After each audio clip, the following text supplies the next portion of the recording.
अस्सलामु अलैकुम वरहमतुल्लाहि वबरकातुहू।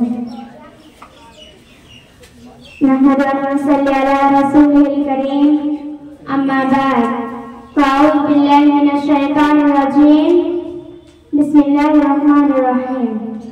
कुल हुवल्लाहु अहद, अल्लाहुस समद, लम यलिद व लम यूलद व लम यकुल लहू कुफुवन अहद। और मेरे अजीज भाइयों और बहनों, आज के सप्ताहवारी अंजुमन में मेरी तकरीर का उन्वान है शर्क और बुराई की बातों से बचना। मोहम्मद सल्लल्लाहु अलैहि वसल्लम दुनिया में इसलिए पैदा किए गए थे कि वो अल्लाह के बंदों का अल्लाह का पैगाम सुनाए, उनको अच्छी और बुरी की बातों से बचाए। तो जिसके पैदा करने के घर से अल्लाह ताला की कसम जाहिर है कि अल्लाह ताला ने उसको कितनी अच्छी बातें बताई होगी और इसकी कसरतें कितनी अच्छी बनाई होगी। हुजूर सल्लल्लाहु अलैहि वसल्लम बचपन ही से बहुत नेक और हर बुराई से पाक थे। बचपन में बच्चों की तरह के छोटे और बेकार खेल कूद से पाक रहे।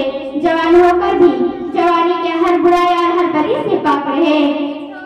जब कोई कभी मामूली बात भी ऐसी होती जो नबी और रसूल अल्लाह के कासिद के शान के मुनासिब न होती तो आप सल्लल्लाहु अलैहि वसल्लम को अल्लाह उससे साफ बचा लेता। बचपन का किस्सा है कि काबे की द्वार दुरुस्त हो रही थी। बच्चे अपने अपने तोहफा उतारकर कंधों पर पत्थर रखकर लादते थे।